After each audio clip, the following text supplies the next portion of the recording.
Now we will try to evaluate Qutubuddin Aibuqe. So we will see that he was a very perfect, intelligent and competent ruler of his age. As we know that he only ruled as a free ruler in Indian subcontinent only for 4 years.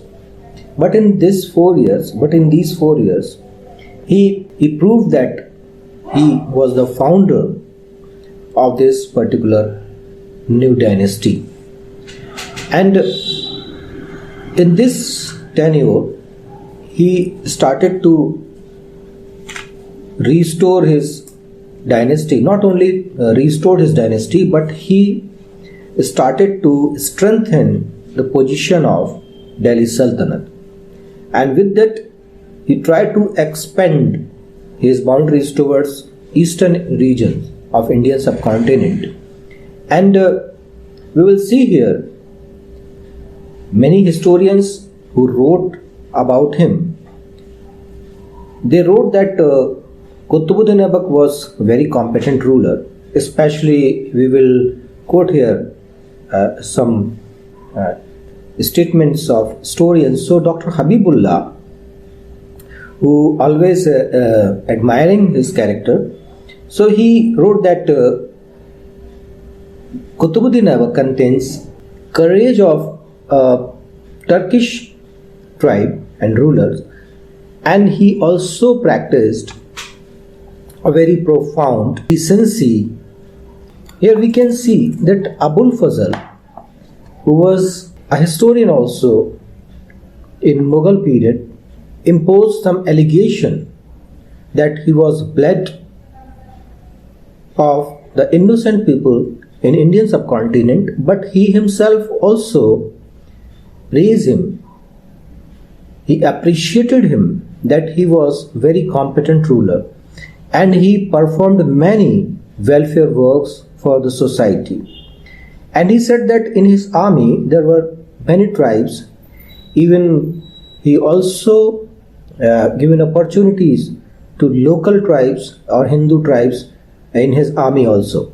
Hasan Nizami, who said Qutubuddin Aibuqe was very competent and very compassionate ruler, and he was very philanthropical man for the society.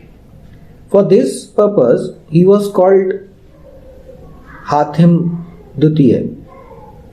So we will see here that many historians who stated regarding his situation, regarding his position, they always praise him. They always appreciated his presence in this subcontinent. And we will see here that he also acquired some specific titles in that particular era. We will remind some titles that he acquired. These titles were Lakh Baksh, Peel Baksh, Hatim II, and Quran Khwa, because he read Quran very well. That was why he was got this title particularly. Now we will discuss on his cultural achievements. So we will see here he was very intelligent, and he always given shelter to many laureates in his court. So especially he given shelter Fakht-e-Mudabbir and Hasan Nizami, where Hasan Nizami wrote Taj-ul-Masir and Fakht-e-Mudabbir wrote Adab-ul-Harb and Al-Shuzat.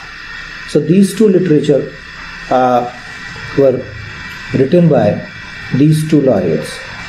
And in the field of architecture, he started to build some monuments here.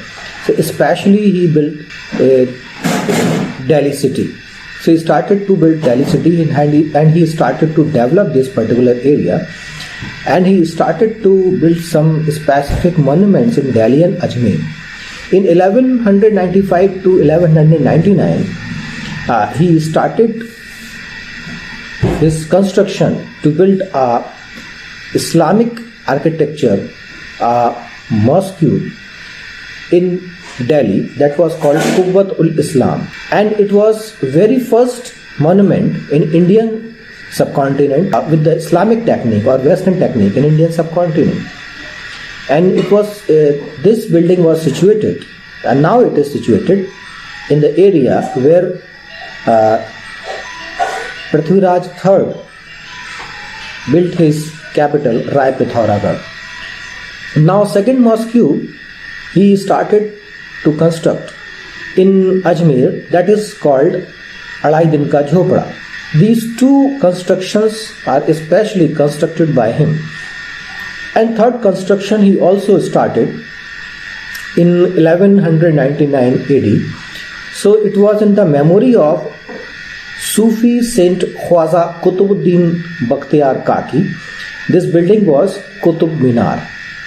But he could not complete this building, construction of this building, and he only constructed 2 floors of this building. But finally, Iltutmish completed this building with 3 stories. But with a natural calamity, 3rd floor was destroyed. Finally, Firoz Shah Tughlaq again started to construct it, and he completed it not with 3 stories, but he completed it with 5 stories.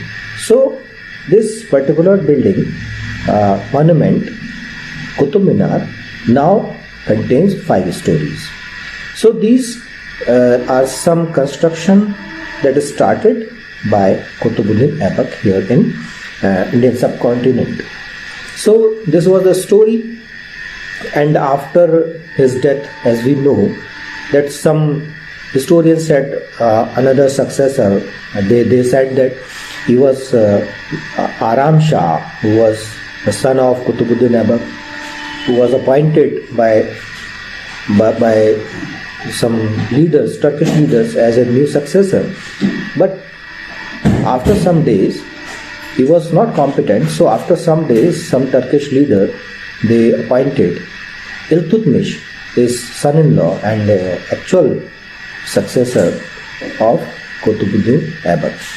So now this was the end of a story of Qutubuddin Aibuqe, and now from this period a new story will begin that will start with the story of Iltutmish. So we will continue our discussion on this particular Mamluk dynasty in our next lecture. So see you. So till then, bye bye. See you again.